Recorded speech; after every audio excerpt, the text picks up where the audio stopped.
නමෝ බුද්ධාය.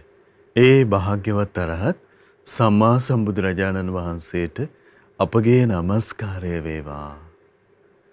ඔබේ කලන මිතුරා ශ්‍රද්ධා රූප වාහිනිය ඔස්සේ සම්බුදු සිතක අසිරිය සදහම් සාකච්ඡාව මේ රාත්‍රියේදීත් ඔබට සමීප කරමින් ඊටාම දයාවෙන් අපි ඔබ මුණ ගැහෙනවා. ඉතින් භාග්‍යවතුන් වහන්සේ උදෙසා පහන් දල්වන්නට යෙදුණා. භාග්‍යවතුන් වහන්සේ උදෙසා දල්වන ලද එක පහන් සිලකින් හදවත් කීයක් නම් දැල් වෙනවද? හදවත් කොපමණ සංඛ්‍යාවක භාග්‍යවතුන් වහන්සේ උදෙසා ප්‍රසාදය ශ්‍රද්ධාව දැල් වෙනවද කියලා අපට ප්‍රමාණ කරන්න හැකියාවක් නැහැ. ඉතින් පින්වන්ත හැමදෙනාම ඊටාම දයාවෙන් සදහම් සාකච්ඡාව පිණිස අපි ඒක රාශි කරගන්නවා. ගුරුදේව උත්තම ලොකු ස්වාමීන් වහන්සේ අපි පළමු කොට වන්දනමාන කරගනිමු. ඒ සමගම අපට අනුකම්පාවෙන්ම කරුණාවෙන්ම මේ උතුම් සදහම් සාකච්ඡාව පිණිස වැඩමවන්නට යෙදුන අපගේ පින්වත් ස්වාමීන් වහන්සේ ගරුතර මහා සංඝරුවන දෙපා නැමද ආදර ගෞරවයෙන් පිළිගනිමු. ස්වාමීනි අපගේ নমස්කාරය වේවා. ඉතින් අපි දැන් සූදානම් අද සදැහැති දායකත්වයේ සිහිපත් කරගන්න බහරේන්හි සේවයේ නියුතු පින්වත් එම් කරුණාවතී මෑණියන් විසින් සදැහැති දායකත්වයේ දරනවා. ඉතින් මේ පින්වන්ත මෑණියන් ප්‍රධාන හැමදෙනාමත් පිනැති ඔබ හැමදෙනාමත් කැටුව මහා සංඝරත්නයේ පාමුල සදහම් සාකච්ඡා පිණිස අවසරයේ සූදානම් කරගන්න අපි සූදානමින් ඉන්නවා. ඉතින් අපට මතකයි ගියවර වැඩසටහනේදී අපේ පින්වත් ස්වාමින්ද්‍රයන් වහන්සේ භාග්‍යවතුන් වහන්සේගේ ශ්‍රී ශරීරයේ විද්‍යාමාන වුණ දෙතිස් මහා පුරුෂ ලක්ෂණයන් පිළිබඳව අතීත භවයන්හි පිනිස භාග්‍යවතුන් වහන්සේ මහබෝසතාණන් වහන්සේ විසින් පුරන ලද පුණ්‍ය කර්මයන් පිළිබඳව කරුණු පහදන්නට යෙදුණා. ඉතින් අදත් අපිට ඒ උතුම් දහම් කාරණා විමසලා දැනගන්න අවස්ථාව ලැබෙනවා. ස්වාමීනි අපගේ নমස්කාරය වේවා. අපට අනුකම්පාවෙන් අනුශාසනාවන් සිදු කරනසේක්වා. අවසරයි ස්වාමීනි. නමෝ බුද්ධාය. සියලු දෙනාටම තෙරුවන් සරණයි. නමෝ තස්ස භගවතු අරහතු සම්මා සම්බුද්දස්ස සාදු සාදු සාදු.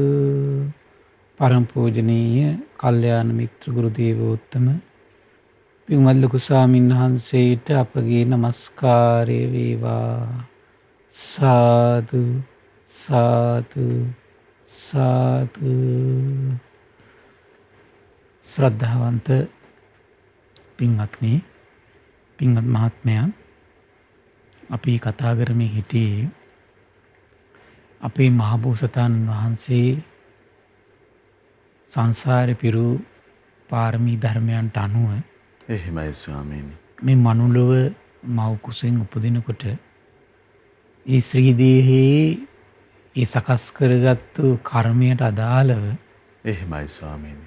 ඒ ශ්‍රී දේහයේ සෝභමාන කරමින් පිහිටි මහා පුරුෂ ලක්ෂණ ගැන. එතකොට මහබෝසතාණන් වහන්සේගේ ශ්‍රී දේහයේ මහා පුරුෂ ලක්ෂණ 32ක් පිහිටනවා. එහෙමයි. ඉතින් හරි ආශ්චර්යයි. අපි මේ වෙද්දී 8ක් විතර අපි කතා කරලා තියෙනවා. එහෙයි ස්වාමීනි. ඊළඟට 9 10 මහා පුරුෂ ලක්ෂණ තමයි මහබෝසතාණන් වහන්සේට තිබුණා. උස්සංක පාදෝච, ඒ වගේම උද්ධංග ලෝමෝච. මේ ගොප්පැටේ උස් වී ගිය පාද තිබුණා කියන. එහෙමයි. ඒ වගේම තමයි කියන්නේ උඩුවත්තට කරකැවී ගිය ලොම් තිබුණා කියලා කියන උද්ධංග ලෝමෝච. බලන්න ඒක මහා පුරුෂයෙකුට විතරක් පිළිහිටන එකක්. එතකොට එහෙමයි ස්වාමීනි. ගොප්පැටේ උස්ස පිහිට මේ ටිකක් ඉහළින් පිහිටීමත්, එතකොට ඒ වගේම තමයි උඩුවත්තට කරකැවී ගිය ලෝම තිබීමත් කියන කාරණේ ඒක මහා පුරුෂයෙකුට පිහිටන්නේ. එහෙමයි. එතකොට මේ විදිහට පිහිටි මහා පුරුෂයා මොකද වෙන්නේ? ගෙදර හිටියොත් අනිවාර්ය සක්විති රජ. ඒ වගේම තමයි ගිහිගේ අතහැරලා පැවිදි වුණොත් එහෙනම් මොකද වෙන්නේ? අරහත් සම්මා සම්බුදු බවට පත් වෙනවා. සම්මා සම්බුදු වුණාට පස්සේ මොකද වෙන්නේ? සියලු සත්වයින් අතර අග්‍ර බවට පත් වෙනවා. එහෙමයි. ඒක තමයි ආශ්චර්යය. ශ්‍රේෂ්ඨ වෙනවා කියන ප්‍රමුඛ වෙනවා කියන උතුම් වෙනවා කියන වඩාත් උතුම් වෙයි. සියලු සත්වයින් අතර අග්‍ර බවට පත් කරනවා. එතකොට කුමක්ද? ගුප්පැටය උසින් තිබීමත් උස්සංක පාදෝච ඒ වගේම උද්ධංග ලෝමෝච. හරි පුදුමයි. එතකොට මේකට හේතු වෙලා තියෙන ලස්සන අසිරිමත් කාරණාවක් තියෙනවා. කුමක්ද? තථාගතයන් වහන්සේ පූර්ව ජාතිවලදී පූර්ව භවයේදී නිරන්තරයෙන්ම මේ බොහෝ ජනයාට, පොඩි පිරිසකට නෙමෙයි, බොහෝ ජනයාට දෙලොවට කියන්නේ මෙලොවටයි පරලොවටයි දෙකටම හේතු වෙන ආකාරي වචන පවසලා තියෙනවා. ඒ කියන්නේ ධර්ම යාගේ. ධර්ම දානි ආශ්චර්යය උඩ මේ තියෙන්නේ. එහෙයි ස්වාමීනි. මොකද කියන්නේ මෙලොවටත් පරලොවටත් හේතු වෙන, මෙලොවටත් පරලොවට යහපත පිණිස හේතු වෙන. යහපත පිණිස හේතු වෙන වචන තමයි නිරන්තරයෙන් අනිත් අය මේ උනන්දු කරවලා තියෙන්නේ. දැන් මම සක්විති රජ වුණත් පංචශීලයේ පිහිටවරු. දැන් මකාදේව සූත්‍රය තිබුණේ. ඒතර ධාර්මිකව රට පාලනය කරලා ලෝක සත්‍යය ධර්මයේ හිත පිහිටවලා ත්‍රි කාලේ තියෙන ධර්මයේ තමයි ප්‍රධාන වශයෙන් පන්සිල් රැකීමයි, පොයට උපෝසත සිල් ආරක්ෂා කිරීමයි, ඊළඟට තමයි මේ සතර බ්‍රහ්ම විහරණ. එහෙමයි ස්වාමීනි. ඒ විතරක් නෙවෙයි. දැන් ඔය මහා ගෝවින්ද සූත්‍රය කතා කරලේ සම්පූර්ණ විශාල පිරිස් 10000 ගණන් පිරිස් ඒකරාශී කරගෙන ගිහි ගෙවල් අතහැරලා දාලා සතර බ්‍රහ්ම විහරණ තමනුත් වඩලා අනිත් අයට උපදෙස් දෙනවා මේක වඩන්න. බ්‍රහ්ම ලෝක යනවා කියලා. එහෙමයි. මේ දේවල් දුරු කරන්න බ්‍රහ්ම ලෝක යනවා කියලා. ඒතර මෙලොව යහපත පිණිස හේතු වෙන දේවල් තුල සමාදන් කරනවා, පරලොව යහපත පිණිස හේතු වෙන දේවල් තුල සමාදන් කරනවා. ඒතර බලන්න දැන් මේ බුද්ධ ශාසනයක් තියෙන කාලෙට මනුෂ්‍ය වර්ගයා සතර පාය ගැන කියලා දීලා, සතර පායෙන් මේ යන මාවත බහලා දාලා, ඒවට අනුශාසනා කළ සුගතියට යන මාවත රැකවරණ හරි ගස්සලා දීලා, ඊට පස්සේ මා ලෞක ජීවිතය සාර්ථක කරගන්න ධර්මයෙන් උපදෙස් දීලා, එතකොට පරලොව සුගතිගාමි වෙලා ඒ වගේ මේ ජීවිතයේ මාර්ගඵල අවබෝධ කළ සතර පාය නිදහසලා මෙහිම අනුග්‍රහයක් කරනකොට ඒතර කොහොමද නේද? එහෙමයි. බලන්න මේ ධර්ම දානි විශාල පින් රැස් වෙන තැනක්, විස්තර වෙන තැනක් තමයි මේක.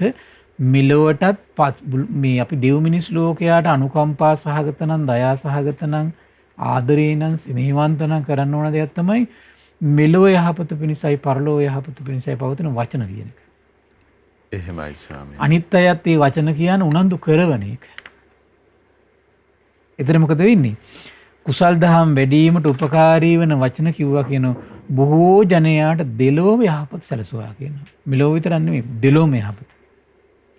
ප්‍රාණීන්ට හිතසුව සැලසුවා කියනවා, ධර්ම යාගි කළා කියනවා. ආන්නේ කර්මයේ නැවත සංසාරේ බොහෝ කාලයක් කරලා තියෙනවා. එහෙමයි. නැවත කරපු නිසා මොකද වෙන්නේ? දිව්‍යයන් අතරට ගියාට දිව්‍ය 이르දියෙන් බලවත්. මනුලොවට එනවා. මනුස්ස ලෝකයට ආවට පස්සේ මොකද වෙන්නේ? උස්සංක පාදෝ. ගොප්පැටේ උස්සගේ පාද පිහිටනවා. එහෙමයි. ඒ උද්ධංග ලෝමෝ උඩු අතට කරකැවුණු රෝම කූප පිහිටනවා. ඒ අසිරියෙන් මොකද වෙන්නේ? සම්බුදු බවට පත් වුණාට පස්සේ දැන් සක්විති රජ වුණා නම් කාම්භෝගී සත්වයන් අතර විතරයි අග්‍ර වෙන්නේ. එහෙමයි. පැවිදුණාට පස්සේ මොකද වෙන්නේ? සියලු සත්වයන්ටම අග්‍ර බවට යම් කෙනෙක් පත් වෙනවද? පත් වෙන්නේ කවුද? පෙර සසරේ ධර්ම යාගි කළ කෙනා. පෙර සසරේ ධර්ම යාගි කළ කෙනා. එහෙමයි ස්වාමීනි. මෙලොවයි පරලොවයි යහපත පිණිස වචන පැවසීමේ අසිරිය තමයි කුමක්ද? සියලු සත්වයින් අතර අග්‍ර බවට පත් වෙන්න හේතු වෙන ධර්ම යාගයේ අසිරිය. ඉතින් මේ ධර්ම දානේ ධර්ම දාන දෙන පිරිස හිත සතුටු වෙන්න. ඊතර මේ දෙව් මිනිස් ලෝකයා අතර අග්‍ර බවට පත් වෙන උදාහරණ පිනක් කරවන්න එතකොට. එහෙමයි ස්වාමීනි. දෙව් මිනිස් මේ ධර්ම යාගය කරන්න යන තමන් අනුග්‍රහ කර මම මේ පිනම එතකොට කර ඉන්නවා කියලා කියන්නේ කෙනෙක් ජීවිතේ. එහෙමයි. ඊතර මොකද සසර පුරා තමන්ට දෙවියන් අතරත් මිනිසුන් අතරත් යන හැමතැනම මොකද වෙන්නේ? අග්‍ර බවට පත් වෙන්න එක උපකාර කරනවා. අර එක රජ කෙනෙක් අර මේ ඇතා පිටදීම රහත් වෙන කතාවක් තියෙනවා. එහෙමයි. වෙරි හිඳිලා හරි පුදුමයි. ඒකට හේතුව කියන්නේ පෙර සංසාරේ බුද්ධ රත්නේ, ධර්ම රත්නේ, සංඝ රත්නේ ගැන මේ කියා ගියා කියනෝනේ. එහෙයි. දැක්ක නේද? ඒතර මේක හරි ආශ්චර්යයි. මේ ධර්ම දානේ ආශ්චර්යයි. ඒ නිසා මේ ධර්ම දානේ දෙන පිරිසට Tamanට මේ ලැබිච්ච සොඳුරු ලාභය ගැන කල්පනා කරන්න. ඒතර බුදුරජාණන් වහන්සේ ගැන කියත් දේශනා කරන සියලු සත්‍යයන් අතර අග්‍ර වෙනවා කියනවා. ඒතර සියලු සත්‍යයන් අතර අග්‍ර බවට ගෙනාවේ කොහොමද? කර්මයකින්. සියලු සත්‍යයන් අතර ශ්‍රේෂ්ඨ බවට ගෙනාවේ කොහොමද? කර්මයකින්. සියලු සත්‍යයන් අතර ප්‍රමුඛ බවට පත් කිරීවේ කොහොමද? කර්මයක් විසින් කළ එක. එහෙමයි. බුදුවරයෙක් වුණාට පස්සේ අන්නේ උත්තම ලාභය ගෙනත් දෙනවා ජීවිතේට. සියලු සත්වයින් අතර අග්‍ර බවට පත් කරනවා කුමක් නිසාද? පෙර සසරේ ධර්මයාගයේ අසිරිය. එහෙනම් මේ ධර්මයාගයේ ධර්ම දානයේ අසිරිය හොඳට තේරුම් ගන්න පුළුවන් ලස්සන තැනක්. ඊළඟට තියෙනවා 11 වෙනි මහා පුරුෂ ලක්ෂණය බෝසතාණන් වහන්සේගේ ඒනි ජංගෝ. ඕලු මුවෙකුගේ බඳු කෙන්ඩා ඇත්තේ කියන. ඒනි ජංග කියලා කියන්නේ. ඒත් දැන් ඕලු මුවෙකුගේ බඳු කෙන්ඩා දරාගෙන මනුලොවට එන උත්තමයා මොකද වෙන්නේ? මනුලොවට ආවට පස්සේ සක්විති රජ බවට පත් වෙනවා. ගිහිගේ අතහැරලා පැවිදි බවට පත් වුණා මොකද වෙන්නේ? සියලු අවිද්‍යා අන්ධකාර ලෝ වසා ඇති මෝහ පටලි දුරු කරලා දාලා අරහත් සම්මා සම්බුදු බවට පත් වෙනවා. සම්බුදු වුණා මොකද වෙන්නේ? ශ්‍රමණයන්ට යෝග්‍ය වූ දේවල්, ශ්‍රමණ අංගයන්, ශ්‍රමණ පරිභෝග, ශ්‍රමණයන්ට නිසි වූ යම් දේවල් ඇද්ද ඒව වහා ලබන කෙනෙක් බවට පත් වෙනවා. එහෙමයි ස්වාමීනි. හරි පුදුමයි. එතකොට දැන් බලන්න ඒකනේ මහ බෝසතාණන් වහන්සේ ගිහිගේ දැන් මහ බෝසතාණන් වහන්සේට ශරීර ලක්ෂණම තියෙනවා ශ්‍රමණාංග. එහෙමයි. ශරීර ලක්ෂණම. එතකොට මනාකොට දැන් නිවන් දකින්න ප්‍රධානම අංගයක්නේ පදම් වීරියට මේ මනාකොට දිරවන කුසක් ඒක පවා පිළිටනවා. එහෙමයි. ඒ වගේ විතරක් නෙමෙයි. එතකොට ගිහිගේ අතහැරලා යනවා යද්දිස්ත්‍ර සිවුරු පිරිකර ලබා දෙන දිවුරු ඉන්නවා. අහස උසට විහෙර විහාර හදලා දෙන්න මේ උපාසක උපාසිකාවෝ ඉන්නවා. එහෙමයි. බලන්න ජේතවනාරාමේ. ඒකට හේතුව කොහොමද? පෙර සංසාරවල. පෙර සංසාරවල දැන් එක එක ජීවිතවල ශිල්ප ශාස්ත්‍රවල ආචාර්යවරයෙක් ඉන්නවා. වෙලා විදිහට ඉන්නවා. ඒතර මොකද වෙන්නේ? ශිල්ප ශාස්ත්‍ර කියලා දෙනවා කියනවා කිසිම අපහසුවකින් තොරව පහසුවෙන්ම මේ ළමයි ඉගෙන ගන්න කොහොමද කියලා කල්පනා කර උගන්වනවා කියනවා. එහෙමයි. එතකොට ඒ වගේම තමයි යම් විද්‍යාවක් කියලා දෙන ගුණධර්මයක් හරි වේවා. යම් කටයුත්තක් හරි වේවා. නිතර කල්පනා කරනකොට කොහොමද මේක කිව්වහම තේරෙන්නේ මොන විදියටද? එහෙමයි. මොන විදියටද ග්‍රහණය වෙන්නේ? මේක කොහොම කිව්වොත්ද මෙයාගේ හිතේ ප්‍රඥාව උපදින්නේ? කොහොම කිව්වොත්ද සිහිය උපදින්නේ? කොහොම කිව්වොත්ද ශ්‍රද්ධාව උපදින්නේ? කල්පනා කරන. කල්පනා කර තමයි කොහොම කිව්වොත්ද මෙයාට කරුණා මෛත්‍රී සංවේදී වෙන්නේ. දැන් ඒ කාලවල හැටියට න ะ. ඒතර එහෙම කල්පනා කර ශිල්ප ශාස්ත්‍ර උගන්වනවා කියලා. ලෞකික වේවා ලෝකෝත්තර ගුණධර්ම ගණනකොට ඒ විදියට අදාළ විදියට සංවේදී වෙන විදියට ඒ දේවල් වහාම තේරුම් ගන්න පුළුවන් වෙන විදියට දැන් අද නම් සමහර කට්ටිය පොඩි දෙයක් ඉගෙනගෙන හංගනෝනේ කියන්නේ නැහනේ. එහෙමයි ස්වාමීනි. බලන්න ඒක තමන්ට කොච්චර හානියක්ද බලන්න. එහෙමයි. නමුත් ඒකින් තමන්ට කොච්චර ගුරුවරුන්ට කොච්චර ලස්සන පිනක් උපදවන්න පුළුවන්ද? වෛද්‍යවරුන්ට කොච්චර ලස්සන පිනක් උපදවන්න පුළුවන්ද? ඉංජිනේරුවන්ට ලස්සන කොච්චර පිනක් උපදවන්න පුළුවන්ද? එහෙමයි ස්වාමීනි. ඊළඟට දැන් මේ සමහර දැන් අද විශේෂයෙන්ම තියෙන තමයි ටියුෂන්. මේකෙදි කොච්චර ලස්සන පිනක් උපදවන්න පුළුවන්ද? එහෙමයි. ඒ ශාස්ත්‍රයේ ඉන්න අයට බොහෝම ලස්සන පින් උපදවන්න පුළුවන්. ස්වාමීනි අර හැමදෙනාම නගා සිටවන්න ඕන කියන අදහස. එහෙමයි. ඊළඟට දැන් ගොවියට පවා මේක කරන්න පුළුවන්. තමන් සාර්ථකව හොඳට අත්හදා බලමින් මේ ගොවිතැන බොහොම ලස්සනට සාර්ථකව කිසි අපහසුයක් නැතු අපහසුතා අඩු වෙලා නිර කරදර අඩු කරගෙන එහෙමයි. වේතේ ගහන්න නැතුව වසවිස ගහන්න නැතුව මේ ලස්සන නිර්මාණශීලී දේවල් ලෝකෙට දෙන්න පුළුවන්. එහෙමයි. මේව තියාගෙන දැන් බලන්න ඒකට ඒකෙන් විශාල පිනක් උපදිනවා. ස්වාමීන් විශේෂයෙන් මේ ලෝකේ භාග්‍යවතුන් වහන්සේගේ ශ්‍රාවකයන් විදිහට අපි අපේ රට තුල බෞද්ධයන්ට හැකියාවක් එහෙම මේ ගුණධර්ම වලින් හිත පුරවා ගන්නවා ඒක නේ කොච්චර දෙයක්ද නේ. එහෙමයි. තමන් කරන කර්මාන්තයෙන්ම. එහෙයි. ඒතර මේ මහබෝසතාණන් වහන්සේ ඉගෙනීමේ විදිහ හරියට හරියට බැලුවා කියන මගේ මේ ක්‍රමයේ මෝ වහා දැනගන්නා වුණා. ඒතකොට එයාගේ පරමාර්ථ වෙලා තියෙන බෝසතාණන් එකක් තමයි කියන දේ ඉක්මනටම ග්‍රහණය කරගන්නවා කියන කාරණේ. එහෙමයි. අහන් ඉන්න කෙනා ඉක්මනටම ග්‍රහණය කරගන්නවා. අනික් කාරණේ තමයි මේ ක්‍රමයෙන් වහා ඉක්මනට පුහුණු වෙන්න පෙළඹෙනවන. වහා පුහුණු වෙන්න පෙළඹෙනවා. ඒ වගේ මේ ක්‍රමයෙන් බොහෝ කල වෙහෙස නොගන්නා වුණා අහන් ඉන්න කට්ටිය මේකේ. එහෙමයි. වෙහෙසටපත් වෙන්නේ නැතුව ඉක්මනින්ම තේරුම් ගන්නවා. ඉක්මනින්ම තේරුම් ගන්නවා. සකස් කොට උගන්වනවා. ඒකට කියනවා සකස් කරලා උගන්වනවා කියලා. එහෙමයි. කියන්නේ ශිල්ප ශාස්ත්‍ර දෙනවා කියන කාරණේ සකස් කරලා දෙනවා. ඒතර මොකද වෙන්නේ? ශ්‍රමණයන්ට යෝග්‍ය වූ ශ්‍රමණයන්ගේ අංගයන් ශ්‍රමණ පරිභෝග ශ්‍රමණයන්ට නිසි වූ යම් දේවල් ඇද්ද වහ ලබනවා කියන. වහ ලබනවා කියන. හරි පුදුමයි. ඒතර බෝසතාණන් වහන්සේ ඉතින් ඒකයි කිසි බියක් තැති ගැනීමක් නැතුව තමන් ඇඳන් හිටපු වස්ත්‍ර වලින් ගිහි ගියත් හැරලා යන්නේ. එහෙමයි. මට සිවුරු ලැබෙයිද පාත්‍ර ලැබෙයිද අරක ලැබෙයිද මේක ලැබෙයිද මොකුත් නැහැ. එහෙමයි. තේරුණා නේද? හරි ආශ්චර්යයි. ඒ පුණ්‍ය බලය ගැන බෝසතාණන් වහන්සේට පවා විශාල අවබෝධයක් තිබිලා තියෙනවා. ඊළඟ සම්බුදු බවට පත් වුණාට පස්සේ මේ පිටු පිළිගන්නනවනේ. බෝසතාණන් වහන්සේ කල්පනා කරන තථාගතවරයන් වහන්සේලා පාත්‍රයක් නැතුව අතට කිසි දෙයක් පිළිගන්නේ නැහැ. එහෙමයි. පාත්‍රයට තමයි පිළිගන්නේ බුදුවරු. ඒක ආශ්චර්යයි ඒක. එහෙයි. සතරවරන් දියුරු පාත්‍ර සෛලමය පාත්‍ර 4ක් අරන් එනවනේ 4 වටි. ඊට පස්සේ භාග්‍යතුන් වහන්සේගේ අතට අර 4 කිට්ටු වෙනකොට නෝන භාග්‍යතුන් වහන්සේගේ අතටපත් වෙනකොටම අර 4 එකක් වෙනවා. එහෙමයි. සර්වඥයන් වහන්සේ ජීවිත කාලේ පුරාවටම අන්නේ පාත්‍ර ධාතුව තමයි දරාගෙන වැඩ සිටියේ. එහෙමයි. සෛලමය පාත්‍රයක් එතකොට. එහෙමයි. බුදුරජාණන් වහන්සේ ළඟ තිබුණේ. හරි පුදුමයි එතකොට. ඒතකොට මේ ශ්‍රමණයන්ට යෝග්‍ය පිරිකර ලැබෙනවා.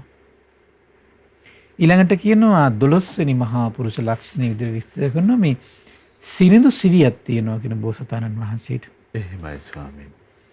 මේ එතකොට විස්තර කරනවා බෝසතාණන් වහන්සේගේ සිනිඳු සිවියක් තියෙනවා කියනවා ඒ සිනිඳු සිවිය ඇති බවින් කයේ දුහවිලි දැලිය ආදී රැඳෙන්නේ නැහැ කියනවා.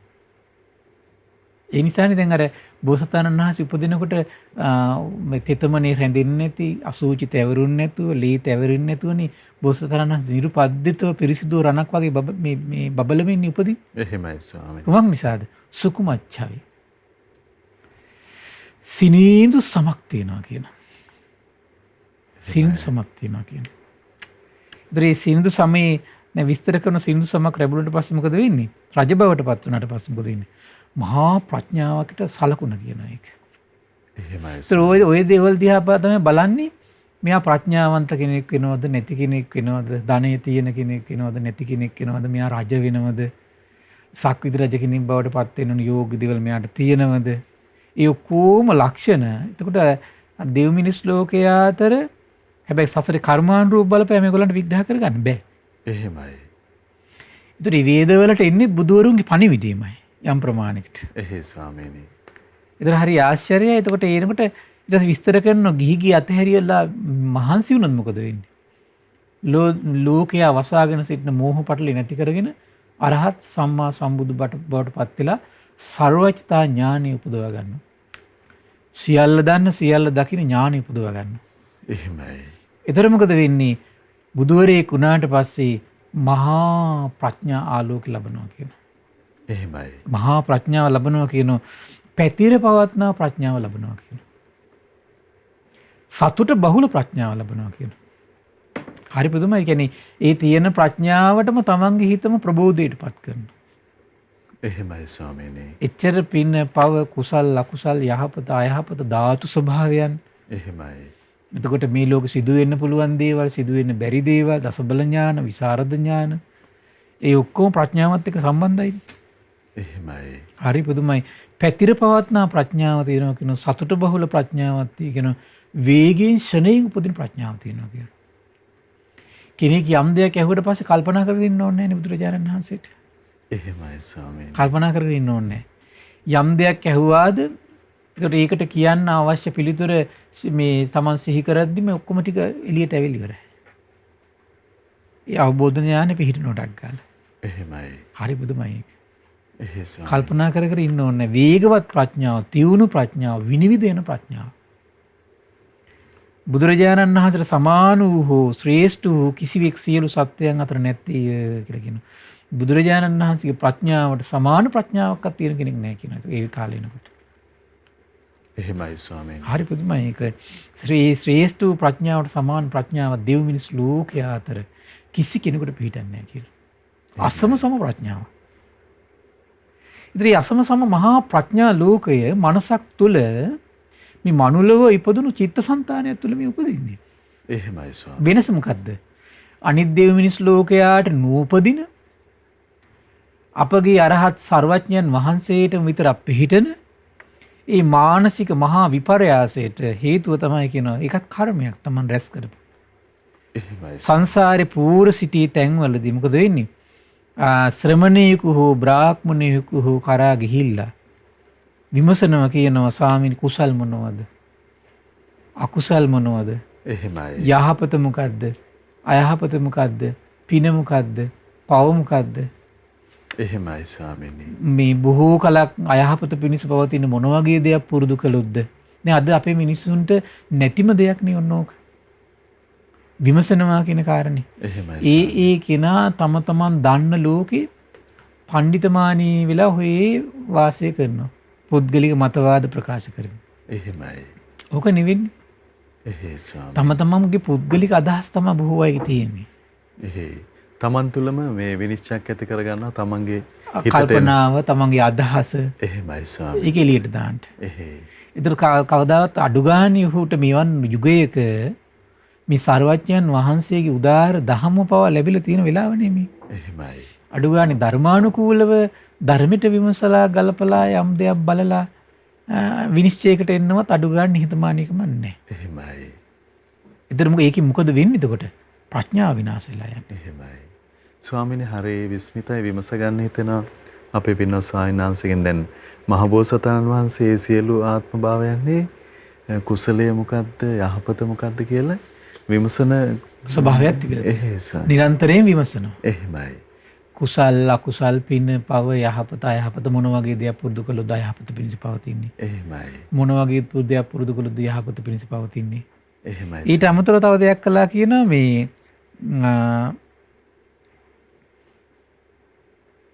නැවත නැවත මේ විදියට මේක ලස්සන විස්තරයක් තියෙන මා විසින් කුමක් කරන ලද්දේ බොහෝ කල් හිත පිණිස පවතිනවාද මා විසින් කුමක් කරන ලද්දේ බොහෝ කල් හිත පිණිස පවතිනවාද යන ආදී වශයෙන් නැවත නැවත මෙනෙහි කළා. එහෙමයි ස්වාමීනි. ඒ නිසා මොකද වෙන්නේ? බලන්නකොට දෙවියන් අතරට ගිය දිව්‍ය එ르දියෙන් බබලනවා කියනවා. මනුලොවට આવත් මොකද වෙන්නේ? මහා පුරුෂ ලක්ෂණයක් පිහිට. එහෙමයි ස්වාමීනි. මොකද්ද පිහිටන මහා පුරුෂ ලක්ෂණය? සිනිඳු සිවිය. එහෙමයි. ස්වාමීනි දැන් තමන් විසින් කරන කියන දේ පිළිබඳව තමන්ම දීර්ඝ ලෙස ආවර්ජනය කරන එක යහපත පිණිස පවතිනවද අයහපත පිණිස පවතිනවද කියලා බලන්න. මේ වගේ දෙයක් සාමාන්‍ය කරන්න පෙළඹෙනව හරි අඩුයි නේද? එහෙමයි ස්වාමීනි. ඒක වර්තමාන යුගයේ විශාල වශයෙන් තියෙන එකක්. එහෙමයි ස්වාමීනි. තමන්ගේ හිතරෙන දේ පවා මේක හොඳ දෙයක්ද නරක දෙයක්ද මේක ක්‍රියාත්මක කරන්න ගියොත් අනිත් අයට යහපතක්ද අයහපතක්ද වෙන්නේ. එහෙමයි. එතකොට ඒ වගේ සාමාන්‍ය විනිශ්චයකට සාමාන්‍යයෙන් එන ප්‍රතිපදාව බොහෝ දෙනෙකුට නැහැ කියලා කියන්නේ. එහෙමයි. ඒකෙම තේරෙනවා මේ ප්‍රඥාව නැහැ. ප්‍රඥාව වඩන්නේ නැහැ කියන එක. එහෙමයි ස්වාමීනි. මෙතන තව එක කාරණාවක් වෙන එකක් තමයි දැන් මේ ශ්‍රමණීය බ්‍රාහ්මණය හොයන් යනවා කියන එකත් විශේෂ කාරණාවක්. එහෙමයි. ඉතින් මේ හොයන් යන්න පුරුදු වෙන කාරණේම පුද්ගලික මතවාදයේ ඇලී ගලී රැඳෙන්න තියෙන අවස්ථාවක් නැතිලා යනවා කියන එකනේ. එහෙමයි ස්වාමීනි. ඉතින් පුද්ගලික මතවාදයේ තුල ඇලී ගලී තියෙන කෙනෙක්ගේ හිත තුල වැඩෙන්නෙම එක පැත්තක මාන්නයත් එක්ක සම්බන්ධ වෙනවනේ. එහෙමයි. ඉතින් මේ හිතකට හරි පුදුමයි. ඒතර ශ්‍රමණීය බ්‍රාහ්මණය හොයාගෙන ගිහිල්ලා කරුණ විමසන්න පුරුදු වීම වැඩින්න එතකොට අර හිතුවක්කාර ගති මොකද වෙන්නේ? නැතිලා යනවා. එහෙමයි. දැඩි ගති නැතිලා යනවා. දෘෂ්ටි තුල හිර වෙලා ඒකින අර කාල් ගෑවෙන ගතිය මොකද වෙන්නේ? නැතිලා යනවා. එහෙමයි. සාමාන්‍ය තියෙනනේ බොහෝ අය තම තමන්ගේ දෘෂ්ටි තුල තම තමන්ගේ අදහස් තුල හැමතිස්සෙම කැළඹි ඉන්නවනේ. එහෙමයි. ලෝකයාට නිඳා කරමින් අපහාස කරමින් ධර්මයටත් ගරහනවා. එහෙම එකක් තියෙනවනේ හැමතිස්සෙම. එහෙමයි. ඒකට ඒ ඉන්නේ ගොඩක් දුරට අර මේ පුද්ගලික දේවල් තුල හිර වෙලා අර කෙනෙක්ගේ අදහස පිළිගන්න හිත නැමෙන්නේ නැතිකම. දැඩි බවක් නිර්මාණය වෙනවා. එතකොට බලන්න හරි පුදුමයි. දැන් මේව නැති වෙන මොකද වෙන්නේ? සිනිඳු සිවියක රහස. එහෙමයි ස්වාමීනි. හරි පුදුමයි. එතකොට මේ ශ්‍රමණීය හොයන් යනවා කියන කාරණේ ජීවිතේ දුර්ලභයි. ශ්‍රමණීය හොයාගෙන ගිහිල්ලා විමසනවා කියන එක දුර්ලභයි. ඒ විමසද්දිත් වැදගත් දේවල් විමසනවා කියන එක ඊටතර දුර්ලභයි. එහෙමයි. සමහර අය ශ්‍රමණීය හොයා යනවා කිසි වැඩකට නැති දේවල් නේ කතා කරන්නේ. ඒ ගිහිල්ලා තමන්ගේ දරුවෝ සම්බන්ධව, මුණුපුරෝ සම්බන්ධව, මිනිපිරියෝ සම්බන්ධව, පවුලේ ජීවිත ඕවනේ කතා කරන්නේ. එහෙමයි. කිසි කමකට ඒක නම් මේ පුරුදු වෙන්නම හොඳ නැහැ කෙනෙක් ජීවිතේ. ඒක විශාල හානියක් කෙනෙකුට ඒක. මොකද ශ්‍රමණයා කියන මොකද ඔය කතාවල් කරන්න මේ ලෝකේ ඕන තරම් පිරිස ඉන්නවා. ශ්‍රමණයා කියන චරිතය හිතට පුරුදු කරගන්න ඕන කුසල් හොයන්න යන්න. එහෙමයි ස්වාමීනි. අකුසල් ගැන විමසන්න යන්න. පින්නපව ගැන විමසන්න යන්න. යහපත ගැන විමසන්න යන්න. සසර ගැන විමසන්න යන්න. කර්මය ගැන විමසන්න යන්න. ඒව තියාගන්න ඕන. එහෙමයි. තමන් මේ මොන දේවල් සමාදන් වුණොත් තමන්ට යහපත පිණිස පවතින යන ඕව විමසන්න. ආන්ගේ පිණිසයි ශ්‍රමණයන් තමන්ගේ ජීවිතේ තමන් තියාගන්න ඕන තැන. එහෙමයි. ඒතර පූජනීයත්වයට පත් වෙනවා. එහෙමයි. නැත්නම් මේක අර හිතට කිසි ගාණක් නැති වෙලා යන කාලයක් යනකොට. හිතට කිසිම ගාණක් නැති වෙලා යනවා. එහෙමයි ස්වාමීනි. තමන්ගේ කුසල් පිරිහිල වෙනසිලා යනවා ඒකත් එක්ක. එහෙයි. අනිත් එක පැත්තකින් තමයි එතකොට අර අපිට දුර්ලභම සංසාරේ කරන්න බැරි වෙනම දෙයක් තමයි ප්‍රඥාව දිනු කරගන්නවා කියන්නේ. මොකද අනිත් ගුණධර්ම ඔක්කොම දිනු කළත් හරිම දුෂ්කර දෙයක් තමයි ප්‍රඥාව දිනු කරනවා කියන්නේ. එහෙමයි ස්වාමීනි. දැන් බලන්න සාමාන්‍යයෙන් දැන් ලංකාව ලෝකෙ ගත්තොත් එහෙම දන් දෙන්න ආස පිරිසද වැඩි ලෝකේ ධර්මය අහන පිරිසද වැඩි. දන් දෙන ආස පිරිස වැඩි. එහෙමයි. ධර්ම ශ්‍රවණය කරන පිරිස අඩුයි.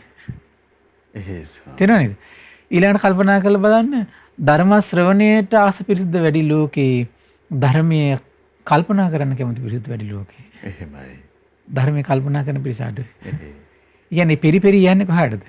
ප්‍රඥාවන්ත පිරිසේ අඩු බවමයි ලෝකෙට විද්‍යාමාන වෙන්නේ. එහෙමයි. ස්වාමීනි ඔබ වහන්සේ සිහිපත් කරන ඒ කරුණත් එක්ක විමස ගන්න හිතෙනවා දෙයක්. දැන් අපගේ මහබෝසතාණන් වහන්සේ ඒ සිල්වතුන් ගුණවතුන් උදෙසා පැමිණිලා කුසල කුසලයේ විමසගත්තනේ දවසේ. ඒ පරිද්දෙන් ස්වාමීනි දැන් ශාසනයේ මැනවින් විද්‍යාමාන වෙන මේ මොහොතේ භාග්‍යවතුන් වහන්සේ වදාළ ධර්මයට පැමිණෙන්න විමසන්න කුසල කුසල මොනවද කියලා ධර්මයෙන් දකින්න අපිට තියෙන අවස්ථාව. ඒකනේ මේ දේවල් කල්පනා කර කර අවස්ථාව උදා කරගන්න අපි උත්සාහවත් වෙන්න ඕනේ නේ. එහෙමයි සර්. මෙයයි මා කරගත යුත්තේ. මේකටම මේ දෙයට තමයි මම ප්‍රමුඛ ස්ථානෙ දෙන්න ඕන කියන අදහස පවා අඩු ගන්න පුදව ගන්න පුළුවන් නේද? දැන් අපේ ශාස්ත්‍රීය සම්පත්තිය ගැන පළවෙනි කරුණ තමයි හිත පහදව ගන්න ඕන. ඒසා සසරේ ශ්‍රමණය බ්‍රාහ්මණ හොයන් ගිහිල්ලා එහෙනම් වෙන අමතර නිකම් විකාර කතා දොඩවන්නේ නැතුව ශ්‍රමණය බ්‍රාහ්මණ හොයාගෙන ගිහින් කතා කළ යුතු දේ. විමසිය යුතු දේ. සෙවිය යුතු දේ සොයලා තිනවා. සර්වඥයන් වහන්සේ එතකොට. ඒතර ඒවන් ගුණයකින් පාරමී પ્રાપ્ત මහෝත්තමී අපට ඉන්නවා සර්වඥයන් වහන්සේ විදියට ශාස්ත්‍රුන් වහන්සේ විදියට. එහෙමයි ස්වාමීනි. ත්‍රිවර්ණ ශාස්ත්‍රූත්වයක පිළිසරණ පතන ශ්‍රාවකයෝ එහෙනම් මොන වගේ තැනකට දෙන්න ඕන නේද? එහෙමයි ස්වාමීනි. ඒකයි. අපේ මොනතරම් මේ වාසනාවන්තයිද මේ යුගයේ කියන එක ඒක කල්පනා කරන්නත් ඕනේ. මොකද ඒවන් උදාහර පණිවිඩය සාමාන්‍යයෙන් අපිට අහන්න හම්බෙන්නේ නැහැ. එහෙමයි ස්වාමීනි. මොකද සාමාන්‍යයෙන් වැඩිපුර දෙව් මිනිස් ලෝකයේ අතර වැඩිපුර තියෙන්නේ කවුරු හරි කෙනෙක් මේ නොපෙනෙන කෙනෙක් බලවේගයක් තියාගෙන ඒ බලවේගයට යද්දිනකනේ කරන්නේ. එහෙමයි.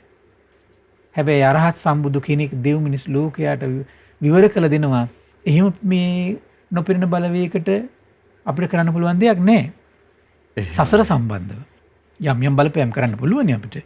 මම මේ කියන්නේ අපි සසරින් ඈතර කරවීම කියන කාරණේදී අපිට කිසි අනුග්‍රහයක් කරන්න බෑ ඒකට. එහෙමයි. ඒකේ කරන්න පුළුවන්කම තියෙන පොඩි දේවල් ටිකක් විතරයි. නමුත් මේ සසරින් ඈතර වීමේ පණිවිඩය වීරිය කියන ඒවා. ඒක තමන් වීරියෙන් යෝනිසෝ මනසිකාරයෙන් උපන් ශ්‍රද්ධාවේ පිහිටලා ඇති කරගන්න ඕන එකක් ඒක. එහෙමයි.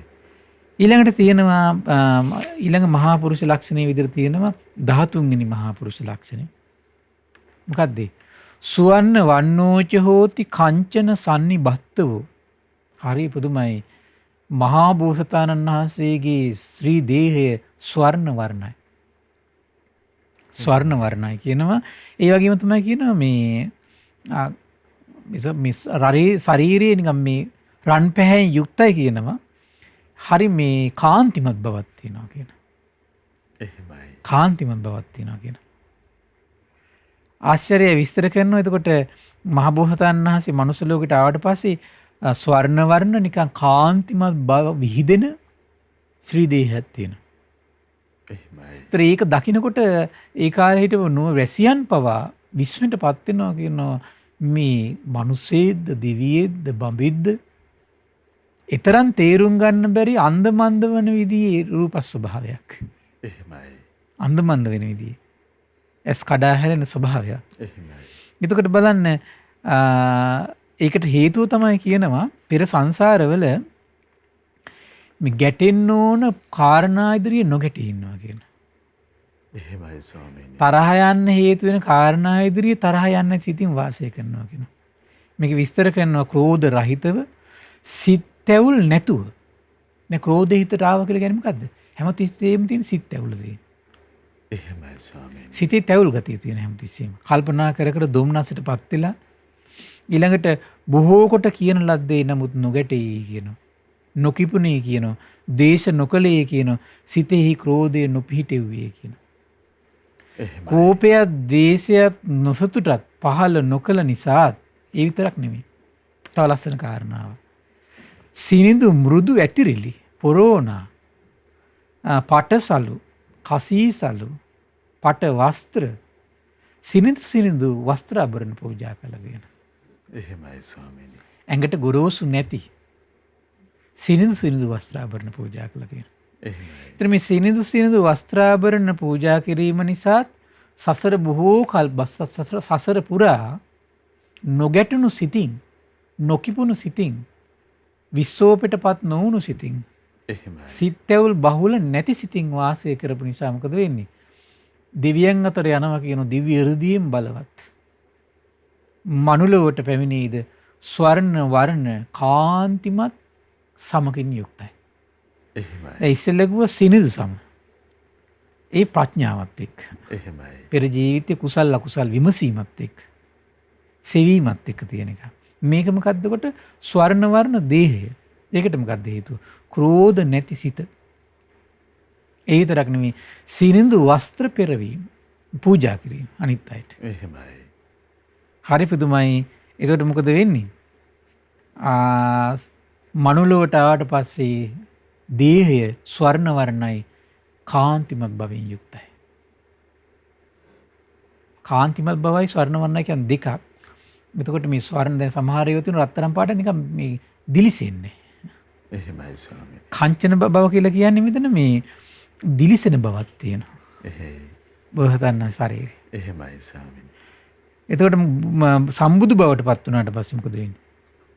සම්බුදු වුණාට පස්සේ සිනිඳු, මෘදු, ඇතිරිලි, පුරෝණා, සියුම් පටරෙදි, සියුම් කපු පිලි පට වස්ත්‍ර බොහෝසේ නිදුකින් සුවසේ ලබන කෙනෙක් උත්තමෙක් බවට පත් වෙනවා කියලා. එහෙමයි ස්වාමීනි. හරි පුදුමයි නේද? එහෙයි. ඒතර මෙතන ප්‍රධාන හේතුණා එතකොට කරුණු දෙකක් කුමක්ද? නොගැටුණු සිතයි සිනිඳු වස්ත්‍ර පූජා කිරීම. දැන් සමහර අය අහනවා වස්ත්‍ර පූජා කිරීමේ ආනිසංස. එහෙමයි ස්වාමීනි. එක තැනක තියෙන වස්ත්‍ර පූජා කිරීම දුන්නාම ලස්සන දුන්නා වෙනවා කියන. ලස්සන වෙනවා කියන. දැන් මේකත් එක්ක ගැළපෙලා යනවා ලස්සනට දැන්. එහෙමයි. දැන් මෙතන කියන සිනිඳු වස්ත්‍ර පූජා කිරීම මොකද වෙන්නේ? ස්වර්ණ වර්ණ දේහයට ප්‍රධාන හේතුව. ස්වර්ණ වර්ණ දේහයට ප්‍රධාන හේතුව. මොකද්ද? වස්ත්‍ර පූජා කිරීම. හරි ආශ්චර්යයි. ඊළඟට විස්තර කරනවා 14 වෙනි මහා පුරුෂ ලක්ෂණය තමයි කියනවා කෝසෝහිත වත්ත ගුහ්‍යෝ කොපුවක බහාලු දෙයක් බඳුව පුරුෂ නිමිත්තක් තියෙනවා කියන. හරි පුදුමයි විස්තර කරනවා එක. ඒකත් එක්ක මොකද වෙන්නේ? හරි පුදුමයි. දැන් රජ වුණාට පස්සේ සූර වීර පරාක්‍රමයෙන් හිබී දහසකට අධික පුත්‍රයන් ලබනවා කියන. එහෙමයි ස්වාමීනි. දහසකට අධික පුත්‍රයෝ ලබනවා කියනවා. ඊට පස්සේ ගිහි අතහැරලා පැවිදුණොත් මොකද වෙන්නේ? සියලු ලෝකයා අවසන මෝහ පටලි දුරු කළා දාලා අරහත් සම්මා සම්බුදු බවට පත් වෙනවා. සම්බුදු වුණාට පස්සේ මොකද වෙන්නේ? බොහෝ ශ්‍රාවක පුතුන් ලබනවා කියන. බොහෝ ශ්‍රාවක පුතුන් පරසෙන් මඩින සූර වීර පරාක්‍රමී යුතු නොහිස් දහස් ගණන් ශ්‍රාවක පුතුන් ලබනවා කියන. ඒක තමයි බුදුවරයෙක් වුණාට පස්සේ ලබන එක. ඒකට හේතුන කර්මය මොකද්ද? පෙර ජීවිතවල හරි පුදුමයි.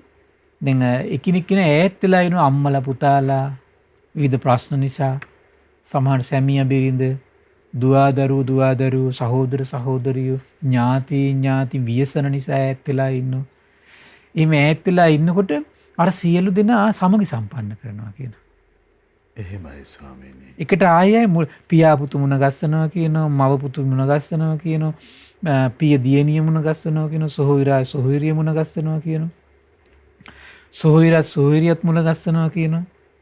මෙන්න මේ උදාාර පුණ්‍ය සම්පත්තිය මේ විසේ සමගි කොට සමගියෙන් සතුටු වන්නේ සමගියේ ඇලී වාසය කරනවා කියනවා. බලන්න මේ සමගියට පෙළඹීමේ තියෙන ආශ්චර්යය. එහෙමයි ස්වාමීනි. ඉතින් මේ සමගියේ යෙදෙන්න මොකද වෙන්නේ?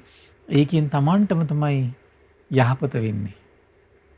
ඉතින් අපිට තේරෙනවා දැන් මේ දැන් සමහර අය සමහර විට දරුවෝ නැති අය ඉන්නවා. සමහර පෙර ජීවිතවල කේලම් කියලාත් දන්නේ නැහැ. එහෙමයි ස්වාමීනි. වෙන්න පුළුවන් සමහර විට. බෙදීම් ඇති කරලා. අන්තර මේ ජීවිතේ කවුරුත් නැහැ. එහෙමයි. ඒතර සමගි සම්පන්න කිරීමේ රහස තමයි. ඒකෙන් ලැබෙන දේ තමයි මොකද්ද? මේ බොහෝ දරුවන් දැන් භාග්‍යතුන් වහන්සේට නම් බොහෝ ශ්‍රාවක පුතුන් ලැබෙනවා. නිකන් අය නෙමෙයි.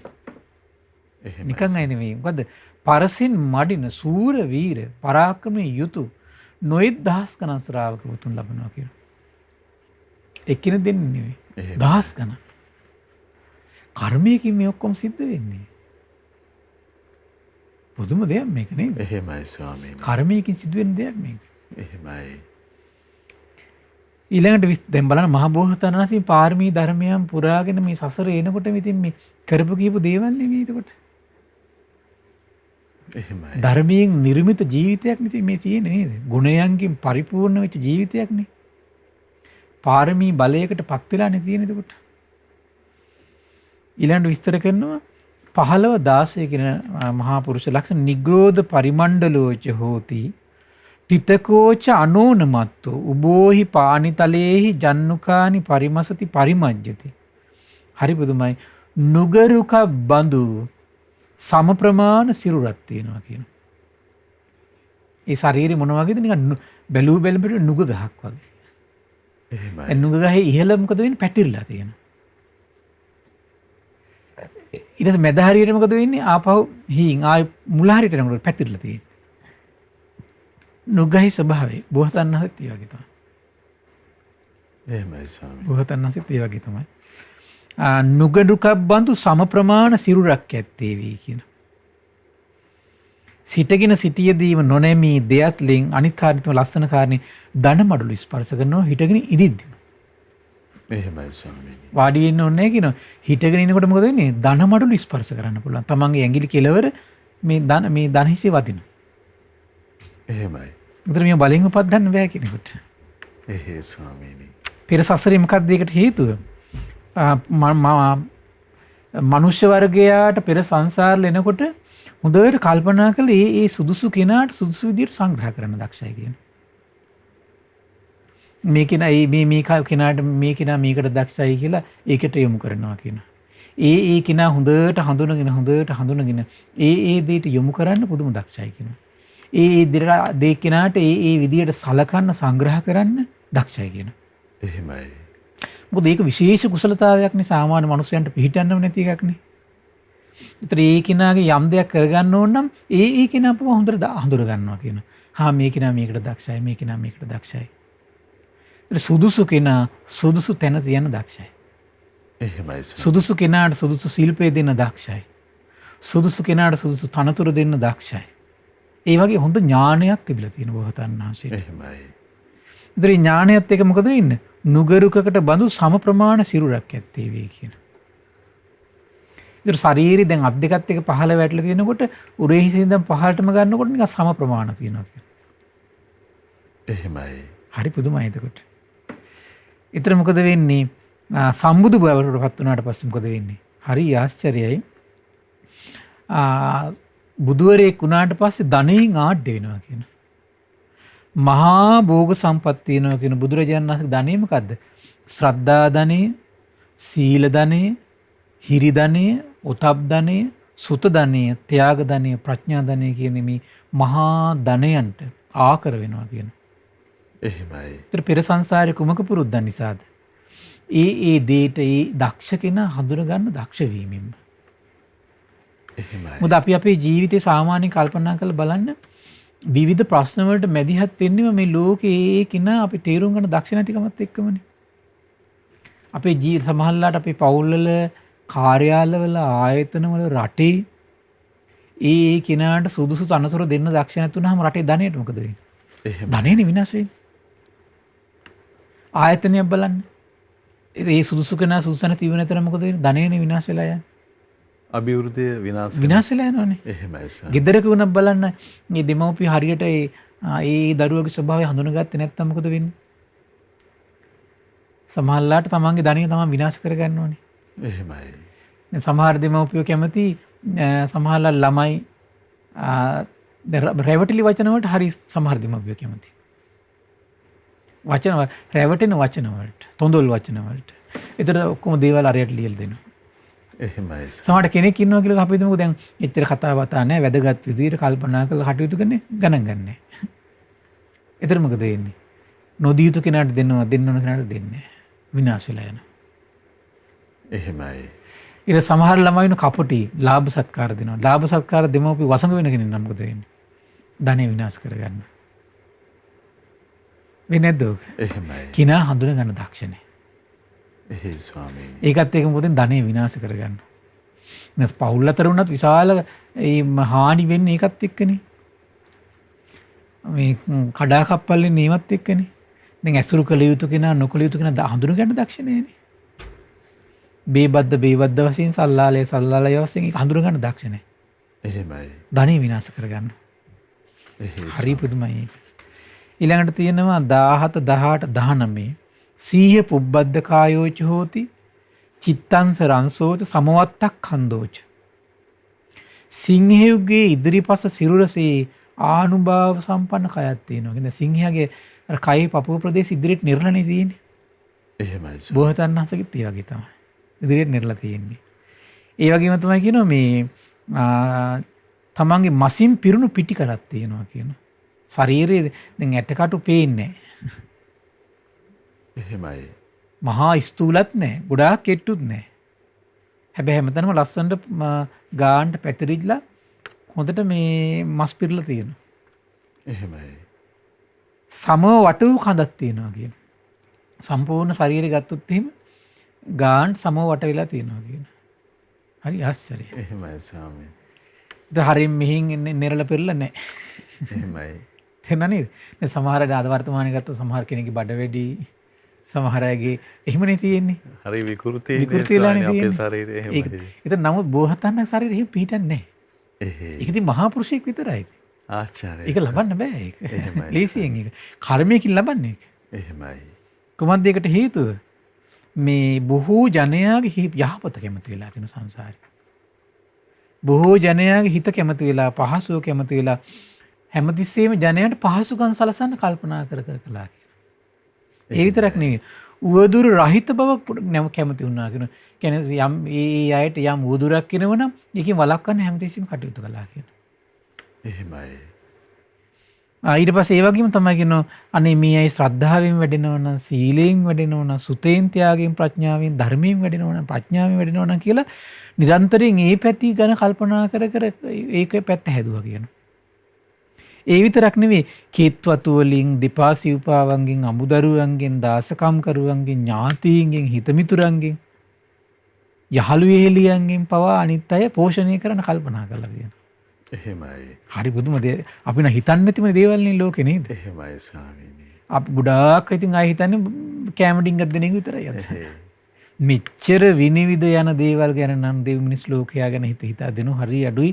ප්‍රඥාවන්තම කෙනෙක් දුන්නොත් ඇරෙන්න ලෝකෙ.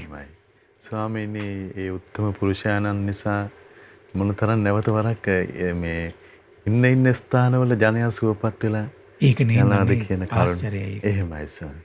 එවන් මහෝත්තමයා සම්බුදු බවට පත් දැන් මනුස්ස ලෝකෙට ආවට පස්සේ මොකද වෙන්නේ? සිංහෙක්ගේ ඉදිරියේ සිරුර වගේ පපු ප්‍රදේශي ඉදිරියට නිරලා තියෙන ආනුභාව සම්පන්න. එහෙමයි. පිටි කරගත්තොත් එහෙම මාංශයන්ගෙන් පිරලා තියෙන්නේ. ඒ වගේම සමව වටු කඳක් තියෙන. එහෙමයි. සම්බුදු බවට පත් වුණාට පස්සේ මොකද වෙන්නේ? මේ ශ්‍රද්ධාව පිරිහින්නේ නැහැ කියනවා. යම් ගුණයක් වඩන්න හැදුවොත් පිරිහින්නේ නැහැ කියනවා. එහෙමයි. සීලයෙන්, සුතයෙන්, ත්‍යාගයෙන්, ප්‍රඥාවෙන් ලේසියෙන් පිරිහින්නේ. සියලු ලෞතුරු ගුණ සම්පත්තියෙන් නොපිරියේ කියනවා. දැන් බලන්න බුදුරජාණන් වහන්සේට සම්බුදු බවට පත් වෙනකොට දසබල ඥාන පිහිටනවා. මුද්දටම ලෙඩ වෙලා අසාධ්‍ය වෙලා ඇඳේ වැතිරිනවා. නමුත් ඒ ඥානයන්ගේ කිසි අඩුවක් නැහැ. එහෙමයි. ඒ ඥානයන්ගේ කිසි අඩුවක් නැහැ. ඒ වීරියේ, ඒ සතියේ, ඒ සමාධියේ, ඒ ප්‍රඥාවේ කිසිම වෙනසක් වෙන්නේ නැහැ. එහෙමයි. කුමද්ද මේකට හේතුව? දෙව් මිනිස් ලෝකයාගේ සැපය පහසුව කැමති වෙන්න එකට.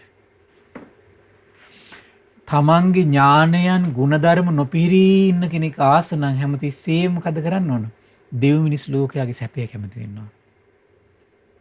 දෙව් මිනිස් ලෝකයාගේ යහපත කැමති වෙන්න ඕන. දෙව් මිනිස් ලෝකයාගේ පහසුව කැමති වෙන්න ඕන.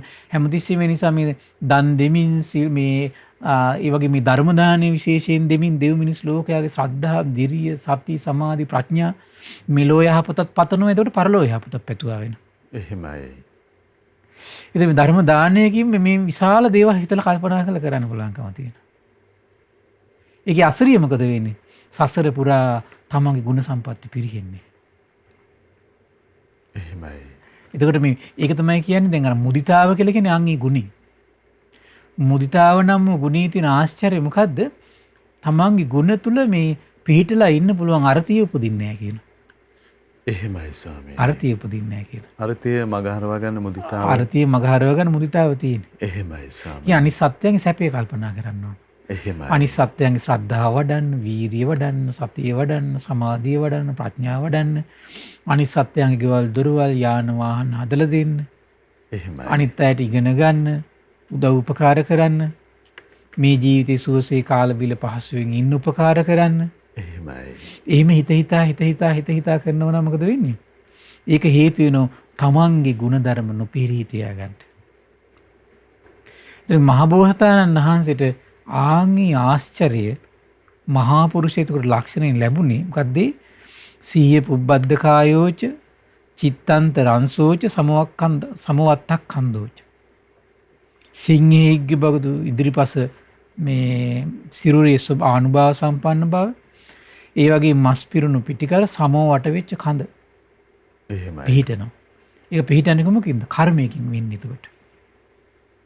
ඉතින් හරි ආශ්චර්යයි පින්වත්නි, මේ ලැබුණු දුර්ලභ මනුෂ්‍ය ජීවිතේ කල්පනා කරන්න අපිට.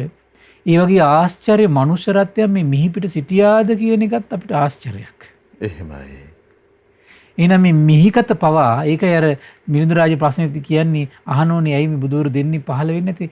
එවන් මහා ගුණ දරාගෙන එවන් ගුණයන්ගෙන් පාරමී ප්‍රාප්ත වෙලා මේ මහ පොළොවට ස්පර්ශ කරන මහෝත්තම දෙන්නේගේ ගුණ දරන්න බෑ. එහෙමයි ස්වාමීනි. ගුණ දරා ගන්න බෑ. එහෙමයි. එවන් මහෝත්තමය මව් කුසටෙද්දී පවා මේ මහ පොළොව සලිත වෙනවා නම්, දිව්‍යයන්ගේ දේවානුභාව ඉක්මවා ගිය ආලෝක පැතිරෙනවා නම්, ඉතින් එවන් මහෝත්තමයේ මිහි මත පාත් යද්දී නිලුම් මල් පිපෙනවා නම්, විසම පොළොව සම වෙනවා නම්, එහෙමයි. ඒකට එවන් මහෝත්තමයේ දිනමක් පහළනකොට මේ පොළොවට දරා ගන්න බෑ. එහෙමයි. පුදුම දෙයක් ඒක. එහෙයි. ඉතින් ආශ්චර්ය වූ බුදුසසුනක් ගැන ඒ සොඳුරු සිරිය ශ්‍රවණය කරන්නට, දෙව් මිනිස් ලෝකයාට එවන් උත්තම දෙයක් දායාද කරන්නට මේ පින්වත් පිරිසට වාසනාව උදා වුණා. ඉතින් මේ රැස් වුණු උදාාර පින තමන්ගේ සසර දුක් දුරු කරගන්නම එකසේ හේතු වාසනා වේවා. සාදු සාදු සාදු. සියලු දෙනාට තෙරුවන් සරණයි. නමෝ බුද්ධාය. ඉතින් අද අපි අපගේ භාග්‍යවතුන් වහන්සේගේ ආචාර්යමත් පාරමී පූර්ණයන් පිළිබඳව ලක්කන සූත්‍ර දේශනාව ඔස්සේ අදත් අපට දහම් කාරණා ඉගෙන ගන්නට අවස්ථාව ලැබුණා. අපගේ පින්වත් මහා සංඝරත්නයේ කරුණාව නිසා. ඉතින් අපට අනුකම්පා ඇතිය ගරුතර මහා සංඝරත්නයේ අපි හැමදෙනාම ආදර ගෞරවයෙන් වන්දනමාන කරමු. ස්වාමීනි අපගේ নমස්කාරය වේවා. ස්වාමීනි පුණ්‍යානුමෝදනාව පිණිස වේලාව යෙදුන මොහොත අපට අනුකම්පාවෙන් පුණ්‍යානුමෝදනාව සිදු කරන සේක්වා. අවසරයි ස්වාමීනි. පින්වත්නි අද දින සම්බුදු සිත කස්සරිය ධර්ම සාකච්ඡාව සඳහා අනුග්‍රහය දරන්නේ බාහිරින්හි සේවයේ නියුත පින්වත් එම් කරුණාවති පින්බර මාතාව විසින්. ඉතින් මේ රැස් කරගත්තු උදාාර පුණ්‍ය සම්පත්තිය ගටිකාර බ්‍රහ්මරාජයා සහම්පති සනන් කුමාර බ්‍රහ්මරාජයා මේ පුණ්‍යානුභාව බලයෙන් සුවපත් වේවා. ඒ වගේම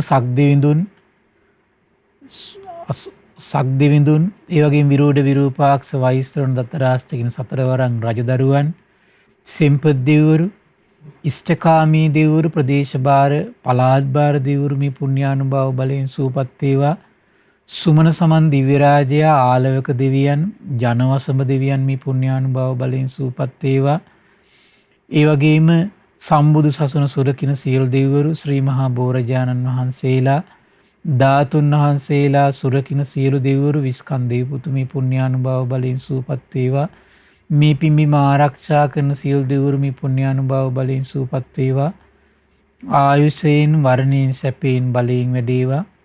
දෙවියන්ගේ දැහැමි රැකවරණය පරම පූජනීය ගුරු දේවයන් වහන්සේ ඇතුළු මහා සංඝරුවනට සලසා දෙත්වා. දෙවියෝද උතුම් ධර්මය අවබෝධ කරගනිත්වා කියලා සාදු කියලා පින් අනුමෝදන් කරන්න.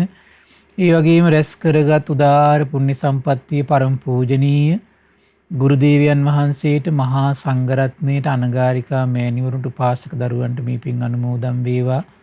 නිදුක් වේවා නිරෝගී වේවා සුවපත් වේවා. විශේෂයෙන්ම මේ ස්ථානයේ කටයුතු හොයා බලා කටයුතු කරන මහා සංඝරුවනට මේ පින් අනුමෝදන් වේවා. උතුම් ධර්ම අවබෝධයෙන් සැනසෙන්නට මේ පුණ්‍ය සම්පත්තිය එකසේ හේතු වාසනා වේවා කියලා සාදු කියලා පින් අනුමෝදන් කරන්න. ඒ වගේම රැස් කරගත් උදාාර පුණ්‍ය සම්පත්තිය මීට වසර 50කට පෙර මිය පරලෝකීය සියදෝරිස් පියාණන්ට මීට වසර 45කට පෙර මිය පරලෝකීය කුසුමාවතී සහෝදරියට මීට වසරකට පෙර මිය පරලෝකීය බී.ඒස් උපුල් ශාන්ත පුතණුවන්ට මීට වසර 14කට පෙර මිය පරලෝකීය කේ.එම් මනෝජ් ප්‍රසංග රණවිරුවාට මීට වසර 14කට පෙර මිය පරලෝකීය ප්‍රදීප් ප්‍රසන්න පුතණුවන්ට මේ පින් අනුමෝදන් වේවා. ඒ වගේම ඔබ අප නමින් මිය පරලෝකීය සියලු ඥාතීන්ට පරලොව සැපේ පිණිස මේ පින්කසේ හේතු වාසනා වේවා කියලා සාදු කියලා පින් අනුමෝදන් කරන්න. ඒ වගේම රැස් කරගත් උදාාර පුණ්‍ය සම්පත්තිය බාහිරින් සේවයේ නියුතු පින්වත් එම් කරුණාවති පින්බර මෑණියන්ට මේ පින් අනුමෝදන් වේවා. නිදුක් නිරෝගී සුවපත් භාවයේ චිරජීවනයේ සැලසේවා. ඒ වගේම එල්.ඩී. සවුන්හාමි මෑණියන්ට එම් බණ්ඩාරමණිකා මෑණියන්ට මේ පින් අනුමෝදන් වේවා. 2021 මැයි මාස 10 වන දින උපන්දිනය සැමරූ කේ.එම් මහේෂ් ප්‍රසංග පුතණුවන්ට මැයි මාස 29 වන දින උපන්දිනයේ යෙදෙන බී.ඒ. රුවන් පුතණුවන්ට මේ පින් අනුමෝදන් වේවා.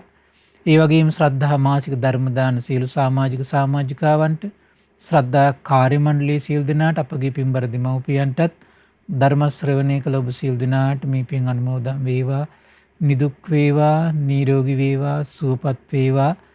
ධර්ම අවබෝධයෙන් සැනසෙන්නට මේ පුණ්‍ය සම්පත්තිය එකසේ හේතු වාසනා වේවා කියලා සාදු කියලා පින් අනුමෝදන් වෙන්න. සියලු දෙනාට තෙරුවන් සරණයි. නමෝ බුද්ධාය. ඉතින් ආචාර්යෙන්ම පිරේගිය භාග්‍යවතුන් වහන්සේගේ වන්දනීය චරිතාපදානය පිළිබඳව දහම් දේශනාව අද දවසෙත් අපගේ පින්වත් ස්වාමින්ද්‍රයන් වහන්සේ අපට අනුකම්පාවෙන් සිදු කොට වදාලා ඒ උතුම් ධර්මයේ ශ්‍රද්ධා රූපවාහිනිය ඔස්සේ ලෝකයට දායාද කොටගෙන මේ මොහොතේ ධර්ම දානමය පින්කම ලෙසින් අප රැස් කරගත් මහත්ඵල මහානිසංස උත්තම පුණ්‍ය ධර්මය නොවලහාම අපගේ පින්වත් ස්වාමින්ද්‍රයන් වහන්සේටත් අනුමෝදන් වේවා. පුණ්‍යානුමෝදනාවෙන් පින්වන්ත මහා සංඝරුවන සුවපත් වේවා. අපගේ පින්වත් ස්වාමින්ද්‍රයන් වහන්සේට උතුම් චතුරාර්ය සත්‍ය ධර්මයේම අවබෝධ වේවා. සාදු සාදු සාදු. ඉතින් අද සදැහැති දායකත්වයේ දරන්නට යෙදුන බහරේන්හි සේවයේ නියුතු පින්වත් එම් කරුණාවතී මෑණියන් ප්‍රධාන ඒ පින්වන්ත හැම දෙනාමත් පිනැති ඔබ හැම දෙනාමත් අපි තාම දයාවෙන් සිහිපත් කරගන්නට යෙදෙනවා. ඉතින් පින්වන්ත ඔබටත් අවස්ථාව තිබෙනවා මේ උතුම් සදහම් සාකච්ඡාව ලෝකයට දායාද කොට ගනිමින් උතුම් ධර්ම දානමය පින්කම සිදු කරගන්න 071 232 88 87 දුරකථන මාර්ගය ඔස්සේ මේ පිළිබඳව තොරතුරු විමසමින් දැනුම්වත් වෙන්න කියලා අපි ඔබට ආරාධනා කරනවා.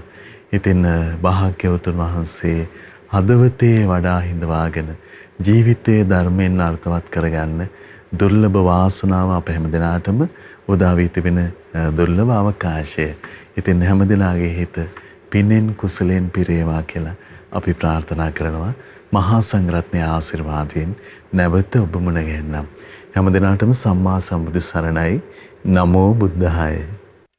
මෙවැනි වටිනා ධර්ම දේශනා ශ්‍රවණය කිරීමට ශ්‍රද්ධා ඩේලි YouTube චැනලය සබස්ක්‍රයිබ් කරන්න.